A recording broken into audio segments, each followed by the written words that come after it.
कर 7 से ज्यादा गोदाम पकड़ चुके हैं।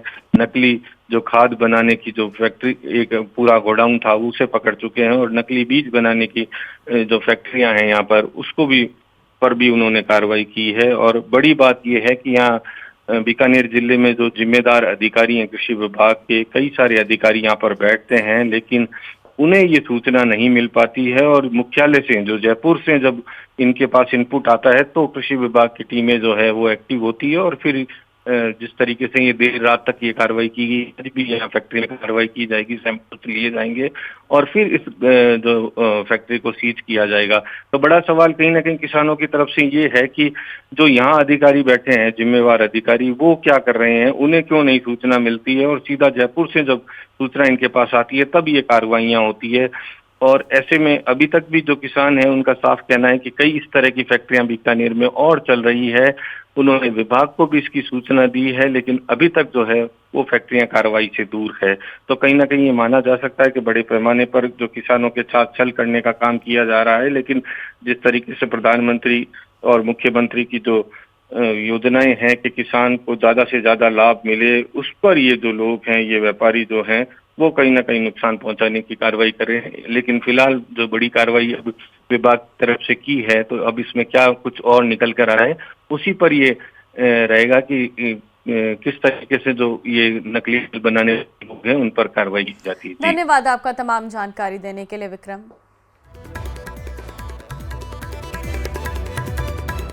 मोर्चा खोल दिया है। पार्टी राहुल गांधी के वोट चोरी के मुद्दे को राष्ट्रव्यापी अभियान बनाने में जुट गई है, जिस पर बीजेपी ने कड़ा पलटवार किया है। देखिए रिपोर्ट।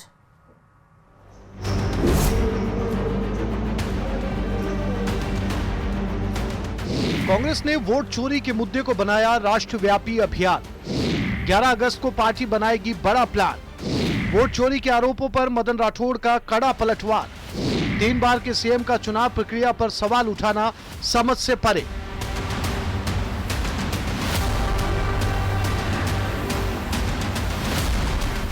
राहुल गांधी के वोट चोरी के मुद्दे को कांग्रेस अब राष्ट्रीय अभियान में बदलने जा रही है। पार्टी अध्यक्ष मल्लिकार्जुन खड़गे 11 अगस्त को सभी राज्यों के प्रभारियों के साथ बैठक करेंगे, जिसमें राहुल गांधी के वोट चोरी के संदेश को जनता तक पहुंचाने के लिए रोड मैप पर चर्चा की जाएगी। उसे अंतिम रूप दिया जाएगा ताकि सत्तारूढ़ बीजेपी के खिलाफ धारणा की जंग जीती जा सके। लेकिन उससे एक दिन पहले ही, यानी 10 अगस्त को राजस्थान कांग्रेस राहुल के संदेश को जन जन तक पहुंचाने में जुट गई है। पीसीसी मुख्यालय में राहुल गांधी की प्रेस वार्ता को दोबारा टेलीकास्ट किया गया।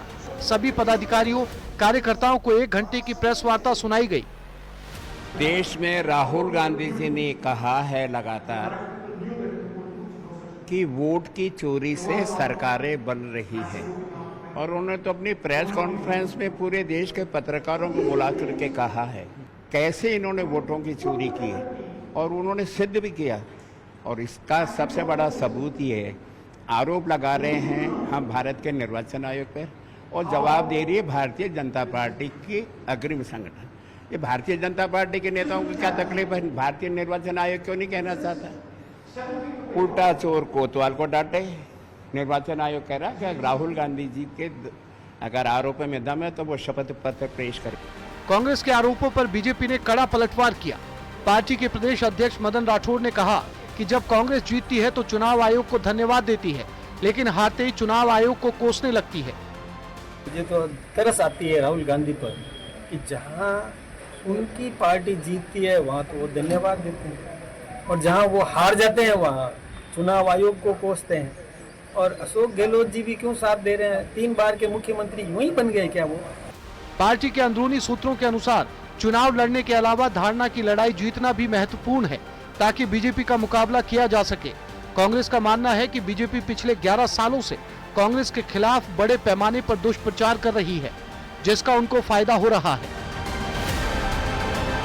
फिलहाल जयपुर में कार्यक्रम हुआ है, अब अगले दिन से हर जिले में कार्यक्रम शुरू किया जाएगा। देखना ये होगा कांग्रेस अपनी इस बात को कहां तक पहुंचाती है, इसका क्या इम्पैक्ट निकल करके सामने आता है। कैमरा पर्सन मान सिंह के साथ में अरबाज अहमद, न्यूज़ 18 के लिए जयपुर से।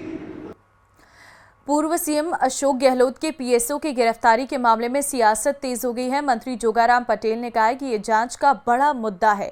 वहीं केंद्रीय मंत्री गजेंद्र सिंह शेखावत ने भी इस मामले पर बयान दिया है। सुनिए। कानून अपना काम करता है, हर गलती कीमत मांगती है। अगर पूर्व मुख्यमंत्री माननीय अशोक गहलोत जी का पीएसओ, उनका सुरक्षा गार्ड, उनके हरदम साथ रहने वाला व्यक्ति भी पेपर लीक में इन्वॉल्व हो, पूरी जांच करने के बाद वो और उसका पुत्र पकड़ा जावे तो बहुत ही गंभीर विषय खड़ा करता है कि माननीय अशोक गहलोत जी के राज में उनके साथ रहने वाले लोग ही पेपर लीक में पकड़े गए तो और कितने लोग इन्वॉल्व होंगे। हमारा ये मानना है कानून अपना काम करेगा निष्पक्षता और पारदर्शिता से।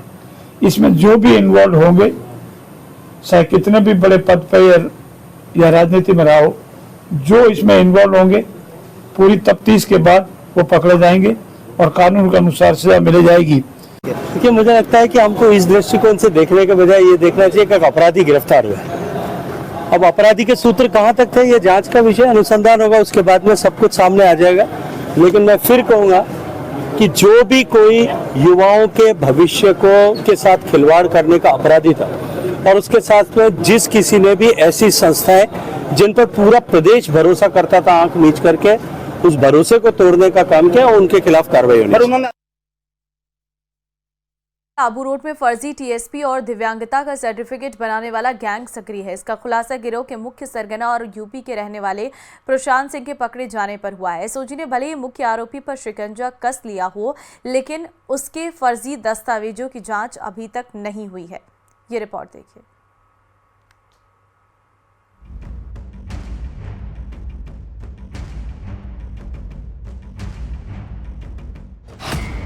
फर्जी प्रमाण पत्र बनाने का खेल, जरूरतमंदों के हक पर डाल रहे डाका। गैंग में कितने लोग, कब होगा खुलासा। फर्जी प्रमाण पत्र बनाने वाले गैंग का मुखिया प्रशांत सिंह खुद जाली दस्तावेज इस्तेमाल कर सूचना सहायक के पद पर सरकारी नौकरी कर रहा था। सूत्रों के मुताबिक अब तक 200 से ज्यादा फर्जी सर्टिफिकेट बनाने की बात सामने आई है। इन दस्तावेजों के आधार पर नौकरी पाने वाले लोग कौन हैं, इसका खुलासा कब होगा, इसको लेकर भी सीएम से शिकायत की गई है। कि सिवनी जिले के अंदर पूर्व सीएमएचओ जो डॉक्टर राजेश कुमार जी थे, उनके कार्यकाल में बहुत सारे दिव्यांग प्रमाण पत्र जो फर्जी रूप से बने, मतलब उनकी भी अंदर संलिप्तता पाई गई है। और आबू रोड क्षेत्र के एसडीएम कार्यालय और तहसील कार्यालय से 2018 से लेकर अब तक ईडब्ल्यूएस, एससी, एसटी के प्रमाण पत्र और टीएसपी प्रमाण पत्र इतने फर्जी बने हैं जिसकी कोई हद नहीं। ई मित्र के जरिए सर्टिफिकेट का काला कारोबार अभी भी चल रहा है, जिसमें टीएसपी और दिव्यांगता सर्टिफिकेट जैसे महत्वपूर्ण दस्तावेज फर्जी तरीके से तैयार किए जाते हैं। फिर सरकार से वादा दिलाकर इसके लिए मोटी रकम वसूली जाती है। ये चेन ई मित्र से लेकर सरकारी विभाग के कर्मचारी तक फैला हुआ है। वहीं प्रशासन के सामने आ रहे मामलों की जांच की बात कही गई है। इस बीच मुझे और भी शिकायतें मिल रही है, फर्जी सर्टिफिकेट बने हैं, तो जिन जिन के भी लिस्ट मेरे पास आएगी उनको बुलवा कर उनका दोबारा मेडिकल बोर्ड से चेकअप करवाएंगे और अगर फर्जी पाया गया तो इनका सर्टिफिकेट कैंसिल। युवाओं का कहना है कि जल्द से जल्द इस पूरे प्रकरण की निष्पक्ष जांच हो। न्यूज 18 राजस्थान के लिए प्रतीक सोलंकी की रिपोर्ट।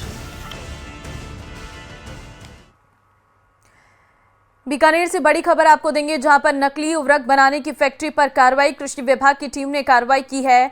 शोभासर के पास नकली उर्वरक बनाने वाली फैक्ट्री पर टीम ने छापा मारा है। पीओपी के छोटे दाने, नमक की गोलियां और कलर से तैयार हो रहा था नकली उर्वरक। फैक्ट्री में बड़ी मात्रा में मिले उर्वरक के खाली कट्टे। कृषि उप निदेशक डॉक्टर जयदीप दोगने और निरीक्षक गिरिराज चारण ने की कार्रवाई। देर रात तक चली कार्रवाई। कृषि विभाग की टीम आज करेगी फैक्ट्री को सीज। टीम कर रही है जांच पड़ताल, दोषी पर होगी सख्त कार्रवाई।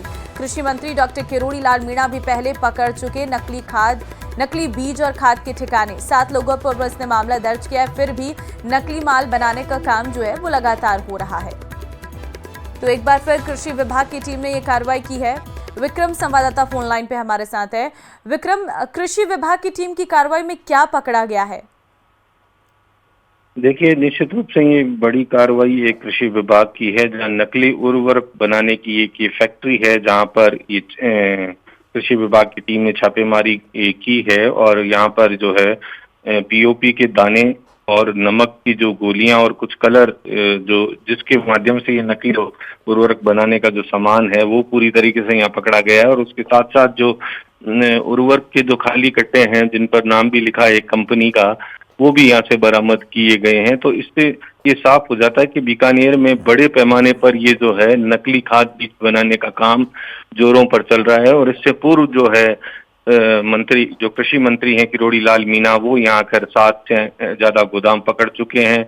नकली जो खाद बनाने की जो फैक्ट्री एक पूरा गोडाउन था उसे पकड़ चुके हैं और नकली बीज बनाने की जो फैक्ट्रियां हैं यहाँ पर उसको भी उन्होंने कार्रवाई की है। और बड़ी बात यह है कि यहाँ बीकानेर जिले में जो जिम्मेदार अधिकारी हैं कृषि विभाग के, कई सारे अधिकारी यहाँ पर बैठते हैं, लेकिन उन्हें ये सूचना नहीं मिल पाती है। और मुख्यालय से जो जयपुर से जब इनके पास इनपुट आता है तो कृषि विभाग की टीमें जो है वो एक्टिव होती है और फिर जिस तरीके से ये देर रात तक ये कार्रवाई की गई, आज भी यहाँ फैक्ट्री में कार्रवाई की जाएगी, सैंपल्स लिए जाएंगे और फिर इस जो फैक्ट्री को सीज किया जाएगा। तो बड़ा सवाल कहीं ना कहीं किसानों की तरफ से ये है कि जो यहाँ अधिकारी बैठे हैं, जिम्मेवार अधिकारी, वो क्या कर रहे हैं, उन्हें क्यों नहीं सूचना मिलती है और सीधा जयपुर से जब सूचना इनके पास आती है तब ये कार्रवाइयाँ होती है। और ऐसे में अभी तक भी जो किसान हैं उनका साफ कहना है कि कई इस तरह की फैक्ट्रियां बीकानेर में और चल रही है। उन्होंने विभाग को भी इसकी सूचना दी है, लेकिन अभी तक जो है वो फैक्ट्रियां कार्रवाई से दूर है। तो कहीं ना कहीं ये माना जा सकता है कि बड़े पैमाने पर जो किसानों के साथ छल करने का काम किया जा रहा है। लेकिन जिस तरीके से प्रधानमंत्री और मुख्यमंत्री की जो योजनाएं हैं कि किसान को ज्यादा से ज्यादा लाभ मिले, उस पर ये जो लोग हैं, ये व्यापारी जो हैं, वो कहीं ना कहीं नुकसान पहुंचाने की कार्रवाई करें। लेकिन फिलहाल जो बड़ी कार्रवाई अब विभाग की तरफ से की है, तो अब इसमें क्या कुछ और निकल कर आए, उसी पर ये रहेगा कि किस तरीके से जो ये नकली बनाने लोग हैं उन पर कार्रवाई की जाती है। धन्यवाद आपका तमाम जानकारी देने के लिए विक्रम।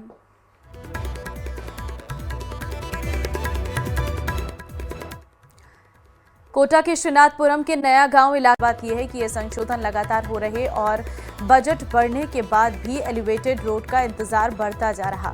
सड़क एवं परिवहन मंत्रालय के इस प्रोजेक्ट में शहर के महामंदिर सर्किल से लेकर आखलिया चौराहे तक 3 लेयर एलिवेटेड रोड प्रस्तावित है। नवंबर 2024 को पहली बार national highway authority of India की ओर से टेंडर प्रक्रिया शुरू की गई, लेकिन अभी तक ये प्रक्रिया पूरी नहीं हो सकी है।